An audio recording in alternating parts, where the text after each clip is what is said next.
الحمدللہ رب العالمین الصلاۃ والسلام علی اشرف الانبیاء والمرسلین اولین والآخرین سیدنا و مولانا بالقاسم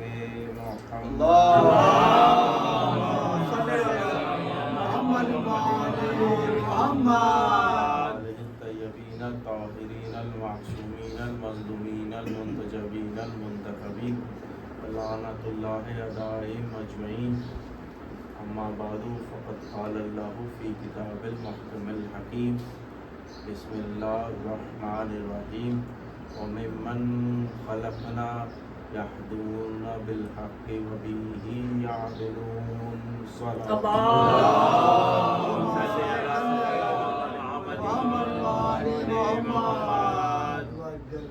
گرامی، ہماری گفتگو چوتھے مرحلے میں داخل ہو چکی ہے اور ہم نے مختلف امام علی کے پہلوؤں کے اوپر گفتگو کی، مختلف مطالب میں نے آپ لوگوں کے سامنے پیش کیے، عدالت کا بھی پہلو اور ہدایت کا بھی پہلو، اور کل ہم نے گفتگو حق پر کی تھی۔ کیا بات ہے؟ امام علی کی زندگی میں بہت سے ایسے مرحلے آئے، آج چونکہ وقت ہے تو میں چاہوں گا کہ تھوڑا سا کچھ اور اضافی مطالب آپ کے سامنے پیش کروں اور ایک نتیجے کے اوپر لے جانے کی کوشش کروں گا آپ لوگوں کو۔ کیا بات ہے، سبحان اللہ سبحان اللہ۔ رسول کے بعد 25 سال امام کے ایسے گزرے کہ امام کہنے کو خاموش ہے، تلوار میان میں ہے۔ امام نے ان 25 سالوں میں نہ تو جنگ کی، نہ تو کسی محاذ پر گئے، نہ حکومت حاصل کرنے کی کوشش کی۔ اب یہ ساری باتیں جو 25 سال میں ہو رہی ہیں، اور اس میں اور بھی واقعات ہیں، جناب سیدہ کی شہادت بھی ہوئی، وہ اس دنیا سے گئیں، اور پھر اور بھی معاملات۔ ہم سے عامہ ایک سوال پوچھتے ہیں کہ وہ علی کہ جو بدر کے اندر ہیرو قرار دیا جاتا ہے، وہ علی کہ جس نے جنگ احد کا نقشہ ہی بدل دیا، وہ علی جس نے خیبر میں در خیبر اکھاڑ دیا، وہ علی کہ جس نے خندق جیت کر مسلمانوں کی نصرت کی، یعنی کہ وہ علی کہ جس جنگ میں جا رہا ہے فاتح ہو کر آ رہا ہے، ایسا علی کہ جس کی تلوار چلتی ہے تو پھر اس طرح سے چلتی ہے کہ جس کی نسل میں کوئی مومن نہیں آنے والا ہوتا اس کو قتل کر کے ہی رہتی ہے۔ بھائی ایسا علی اگر 25 سال خاموش ہو تو اس کے پیچھے یقیناً کوئی لاجک ہوگی۔ سوال پوچھا گیا کہ بھائی کیوں خاموش ہے علی؟ بھائی علی اس لیے خاموش ہے کہ رسول خدا کی وصیت تھی کہ یا علی اس وقت تک تلوار نہ اٹھائیے گا کہ جب تک آپ کے پاس کم از کم 40 افراد نہ ہوں، جب تک آپ کے پاس 40 افراد نہ ہوں۔ سن 11 ہجری جب وہ دہشت گردی ہوئی، اسلام کی پہلی دہشت گردی جب ہوئی تو لوگوں نے جب در پہ آئے تو بڑے خوف زدہ تھے کہ کیا ہوگا، ہم در اہل بیت جلانے جا رہے ہیں، ہم در سیدہ جلانے جا رہے ہیں، کیا ہوگا؟ علی جیسا شیر ہے، علی جیسا فاتح ہے، آسان نہیں ہوگا۔ لیکن شاید کسی کو یقین تھا، ہو سکتا ہے کہ کسی نے یہ وصیت سن لی ہو، تو اس یقین کے ساتھ گیا تھا کہ علی کے ساتھ اس وقت کم از کم 40 افراد تو نہیں ہوں گے۔ علی کے گردن کے اندر رسی باندھی گئی، در سیدہ کو جلایا گیا۔ بھائی علی کا جملہ یہ تھا کہ اگر مجھے رسول کی وصیت نہ ہوتی تو پھر میں بتاتا کہ جو تم لوگ کرنے آئے ہو اس کا جواب کس طرح سے دیا جاتا ہے. اس کا جواب اس طرح سے دیا جاتا ہے. اذان گرامی، جناب علی خاموش ہے 25 سال، اور دیکھیے گا کہ ان 25 سالوں میں کیا کیا ہو رہا ہے. ایک حکومت آئی، وہ حکومت گزر گئی، پھر آئی دوسری حکومت. اب اس حکومت میں، کیونکہ یہ سب سے طولانی حکومت تھی، اور اس حکومت میں امام علی نے اگر مدد کی ہے تو صرف اس کے ساتھ میں پچھلی مجلسوں میں یہ بات بیان کر چکا کہ علی نے ان کی مدد نہیں کی، اسلام کی مدد کی ہے. بھائی جب بھی اسلام مشکل میں پڑا تو علی کام آئے یا علی کی اولادیں کام آئے؟ یا تو علی کام آ رہے ہیں یا تو علی کی اولادیں کام آ رہی ہیں. اور واقعہ بھی مجھے اس طرح سے ملتا ہے کہ ایک شخص غالباً یا تو روم سے یا تو پھر کسی اور جگہ سے آیا، اور اس کے چند سوال تھے، علمی گفتگو تھی. اس نے سوال کچھ اس طرح سے کیا کہ، اور سوال کرا خلیفہ سے. سوال یہ تھا کہ مجھے یہ بتائیے کہ آپ اس دنیا کے اندر، اس نے کچھ مختلف سوال کے، ایک دو سوال آپ کے سامنے میں رکھ رہا ہوں. سوال یہ تھا کہ مجھے یہ بتا دیجئے کہ کیا ایسا بھی ہو سکتا ہے کہ دنیا ایک انڈے کے خول کے اندر سما جائے؟ ایک سوال ان میں سے ایک یہ تھا. بہت سوچا، جواب نہیں ملا. بھائی اب جس کو یہ اتنا سا سوال کا جواب نہ آ رہا ہو، وہ کائنات کے باقی مسئلے کیسے حل کرے گا؟ کیا بات ہے، وہ کائنات کے باقی مسئلے حل کیسے کرے گا؟ بھائی اس سوال کے جواب کے لیے بھی علی کو بلایا جا رہا ہے. بھائی علی نے جواب دیا کہ بھائی جس طرح سے تمہاری آنکھوں کے اندر پوری دنیا سما جاتی ہے، اسی طرح سے اس انڈے کے کھول کے اندر بھی دنیا سما سکتی ہے. اب علی صرف یہاں جوابات نہیں دے رہے، جب مسند خلافت پر بیٹھے تو کیا دعویٰ تھا؟ میں نے پچھلی مجلس میں کہا تھا، رسول نے کہا تھا انا مدینۃ العلم، اور علی نے کہا تھا سلونی. بھئی جو ممبر پہ آ کر سلونی کہے تو کم از کم سوال تو ایسے کرو کہ جو تمہارے کام آئیں. سبحان اللہ، سبحان اللہ. اب بات اب ذہن میں آ گیا ہے تو اب دیکھیں علی کہاں کی سوچ رہے ہیں، کہاں لے کے جانا چاہتے ہیں. کیا بات ہے، کیا بات. جناب علی کا ایک فرمان میرے ذہن میں اچانک آیا، اور اتفاق سے کہ اس وقت لائٹ موجود نہیں ہے، لیکن اب دیکھیے گا کہ کہاں سے کیا جوڑا ہے. امام علی نے کہا کہ ایک وہ وقت آئے گا کہ لوگ اس بہتے ہوئے دریا سے برق کو ایجاد کریں گے. بھائی برق کو ایجاد کرنا، برق کیا ہے؟ بجلی. بھائی پانی بہتے ہوئے دریا سے بجلی پیدا کریں گے، اس کو تخلیق کریں گے. آج سے 1400 سال پہلے امام علی یہ فرمان بیان کر رہے ہیں. شاید ہی کسی مسلمان کے ذہن میں آیا ہو کہ اس بہتے ہوئے دریا سے بجلی بھی پیدا کی جا سکتی ہے. بھائی بجلی کا ایجاد تو آج سے شاید 200 یا 250 برس پہلے ہوا ہے. علی تو 1400 برس پہلے بتا رہے ہیں کہ کس طرح سے بجلی پیدا کی جا سکتی ہے. بھئی اگر کوئی اس نوعیت کا ہوتا کیا بات ہے، تو پھر وہ اسی زمانے میں بجلی پیدا کر چکا ہوتا. بھئی امام جعفر صادق کو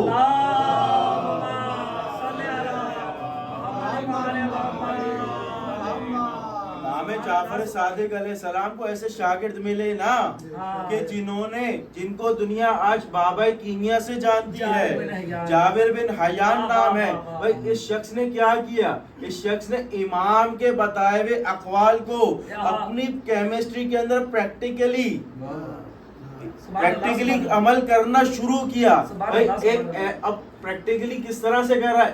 ایک تخلیق میں بتا دیتا ہوں، باقی تخلیق نوجوان جا کے پڑھ سکتے ہیں. ایک تخلیق ایسی کی اور امام کے قول سے ہی کی کہ ایک ایسا کاغذ خلق کیا، ایک ایسا کاغذ تخلیق کیا کہ جس کو جلائے جانے پر بھی جو نہ جل سکے.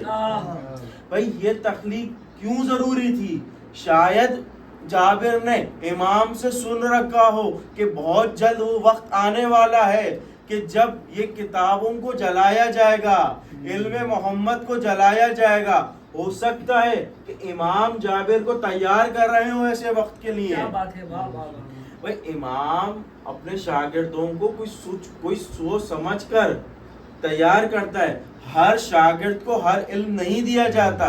بھائی کسی کو کیمیا کا علم دیا، کسی کو ریاضی کا علم دیا، کسی کو طبیات کا علم دیا، تو کسی کو میڈیکل کا علم دیا. بھائی میڈیکل کا علم بھی دیا. اب دیکھیے کہ جو اب آئیے ذرا امام علی کے اسی قول کے اوپر کہ اس بہتے ہوئے دریا سے بجلی کو پیدا کیا جائے گا. تو امام نے کہا تھا 1400 برس پہلے.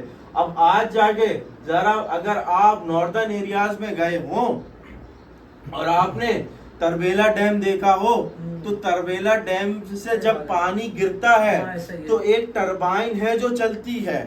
جب وہ ٹربائن چلتی ہے تو وہ اتنی بجلی پیدا کرتی ہے کہ اس تربیلا ڈیم سے آدھے سے زیادہ پاکستان کو بجلی مہیا کی جا رہی ہے. تو بھائی اگر ایک تربیلا ڈیم سے اتنی بجلی پیدا ہو سکتی ہے تو حکومت پاکستان کو چاہیے کہ تربیلا جیسے کم از کم 3-4 تو ڈیمز بنائے کہ کم از کم یہ عزاداری لائٹ کے اندر تو ہو سکے. سبحان اللہ، سبحان اللہ. کم از کم محمد والے محمد صلوات. اللہم صلی علی محمد والے محمد. سبحان اللہ، سبحان اللہ. نعرہ حیدری.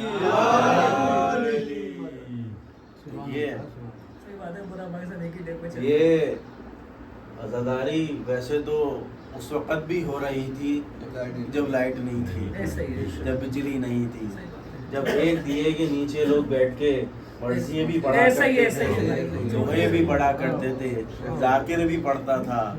میں تاریخ کیونکہ ایک چھوٹا سا طالب علم ہوں شاعری کا، تو میں نے تاریخ میں پڑھا کہ جب چونکہ کل بات ہو رہی تھی اتفاق سے مرثیہ تحت اللفظ کے اوپر، تو مرثیہ تحت اللفظ کا آغاز ہندوستان سے آج سے 400-450 یا چلیں بہت لگایا تو 500 برس پہلے ہوئی تھی. تو اس وقت تو بجلی نہیں تھی، مرثیہ تحت اللفظ تو تب بھی ہو رہا تھا، پڑھنے والے ذکر اہل بیت تب بھی کر رہے تھے. بھائی ہم اس بجلی کے اوپر نہیں چلتے، ہمارا ذکر ویسے ہی چلا آ رہا ہے. بھائی دربار یزید میں میرے بھائی نے کہا تھا کہ پہلی فرش ازاں جناب زینب نے بچھائی تھی، تو یہ سوچ کے تھوڑی بچھائی تھی کہ بجلی ہے کہ نہیں ہے، بلکہ انہوں نے یہ سوچ کے اس عمل کے ساتھ، اس مشن کے ساتھ فرش ازاں کو بچھایا کہ میں نے جو امام حسین کام کربلا میں کر کے گئے ہیں اس کام کو آگے بڑھانا ہے. دیکھیے امام حسین علیہ السلام کا جو کام کربلا میں ہوا، اس کی شروعات غدیر سے ہوئی تھی. آپ کے اشعار کی میں تائید کر رہا ہوں کہ بھائی کربلا رونما 61 ہجری میں ہوئی ہے، لیکن اس کی شروعات اسی غدیر میں ہو چکی تھی کہ جب امام علی کو یہ منصب دیا گیا نا کہ میرے بعد امام علی ہے، میرے بعد مومن کا امام علی ہے، میرے بعد متقین کا امام علی ہے، میرے بعد مسلمانوں کا امام علی ہے. ارے وہیں سے بغض شروع ہو چکا تھا، اور امام علی جانتے تھے، اپنے علم میں امامت سے جانتے تھے کہ آگے آئندہ آنے والے وقتوں میں کیا ہو رہا ہے. میں نے بتایا نا کہ 25 سال تلوار کو میان میں رکھا، تو اسی لیے رکھا تھا کہ امام خود چاہتے تھے کہ لوگ دیکھیں کہ حقدار کون ہے اور ناحق کون قابض ہے، ناحق کون قابض ہے. تو 25 سال کے اندر ہی اس امت کو یہ تو تمیز آ گئی کہ 25 سال کے بعد پہنچے امام علی کے پاس، یا علی اب آپ کے علاوہ کوئی ایسا شخص بچتا ہی نہیں کہ جو مسند خلافت پر آئے، خدارا آپ مسند خلافت پہ آ جائیے۔ اگر علی فوراً تسلیم کر دیتے تو دنیا یہ کہتی کہ علی تو انتظار میں بیٹھے تھے۔ بھائی علی انتظار میں نہیں بیٹھے تھے، علی نے واپسی پلٹا دیا تھا کہ مجھے تمہاری خلافت کی ضرورت نہیں ہے، مجھے تمہاری خلافت کی ضرورت نہیں ہے۔ عزیزان گرامی، لوگوں نے اصرار کیا اور کہا کہ اگر آپ یہ خلافت نہیں لیتے تو ہم روز قیامت رسول خدا سے شکایت کریں گے۔ بھائی اسی بات پر تو امام علی نے خلافت پر آئے، لیکن اس شرط کے ساتھ آئے کہ میں اللہ اور رسول کے بتائے ہوئے احکامات کے مطابق ہی حکومت کروں گا۔ بھائی اس سے معلوم یہ ہوتا ہے کہ اگر اس سے پہلے اللہ اور اس کے رسول کے بتائے ہوئے احکامات کے مطابق حکومت ہو رہی ہوتی، اگر حکومت ہو رہی ہوتی تو بار بار علی کو دربار میں جا کے اسلام بچانا نہیں پڑتا، بار بار علی کو اسلام بچانا نہیں پڑتا۔ لیکن جناب علی آئے، مسند خلافت پر آئے، اور سب سے پہلا کام یہ کیا کہ انہوں نے مدینے سے کیپٹل کو شفٹ کیا ہے کوفہ کی طرف، اور کوفہ آ کے اب دیکھیے چھوٹا سا طالب علم ہوں، اور اگر قبلہ جعفر بھائی یہاں موجود ہیں، بزرگ ہیں، عالم دین ہیں، یہ میری بات کی تائید کریں گے یہاں پر، اور اگر کوئی اور بھی یہ مسئلہ جانتا ہے تو وہ بھی تائید کرے گا۔ مسئلہ یہ ہے کہ آغا کتاب الصلاۃ کے اندر، لمحہ کے اندر ایک مسئلہ ہم نے پڑھا کہ مسجد کے اندر دنیاوی گفتگو کرنا، قبلہ اگر میں غلط ہوں تو غلط ہے، مناسب نہیں ہے، منع ہوا ہے، قبلہ ایسا ہی ہے، تائید مل چکی ہے علماء کی۔ تو مسجد کے اندر بیٹھ کر دنیاوی باتیں کرنا منع ہے، غلط ہے، صحیح ہے۔ لیکن اگر علی مسند پر ہوں، علی ممبر پر ہوں، اور اگر کوئی شخص، اور ممبر بھی کون سا، مسجد کوفہ کے ممبر پر ہوں، بھائی مسجد ہے، خدا آپ کو مسجد کوفہ کی زیارت کرائے، اور جس نے کی ہے وہ جانتا ہے کہ مسجد کی کافی زیارتیں ہیں، کافی نمازیں ہیں، اور ایک ایسا مقام بھی ہے کہ جہاں بیٹھ کر امام علی فیصلے کیا کرتے تھے، وہ مسجد کے اندر جگہ موجود ہے، اور وہ وہاں پر فیصلہ تو ہو رہا ہے۔ لیکن میں نے مسئلہ پہلے ہی بتا دیا، اگر آپ یا میں دنیاوی فیصلے کرنا شروع کر دیں، دنیاوی باتیں مسجد کے اندر کرنا شروع کر دیں تو یہ غلط ہو جائے گا۔ لیکن اگر علی مسجد کوفہ میں بیٹھ کر، مسجد کوفہ کے ممبر پر بیٹھ کر دنیاوی فیصلے کر رہے ہوں تو پھر یہ غلط نہیں ہے۔ بھائی یہ علی ہے کہ جو ممبر پر آ کے ہر قسم کا فیصلہ دے سکتے ہیں۔ تو علی میں اور ہم میں فرق یہی ہے کہ علی اگر فیصلہ کر لیں دنیاوی مسجد میں بیٹھ کے تو ٹھیک ہے، ہم کریں تو غلط ہے، یعنی کہ ہم الگ ہیں، علی الگ ہے۔ بھائی جب ہم اور علی ایک جیسے نہیں ہو سکتے تو یہ بیٹھ کر تم فیصلہ کرنے والے کون ہو کہ رسول ہم جیسے۔ سبحان اللہ، محمد والے محمد صلوات۔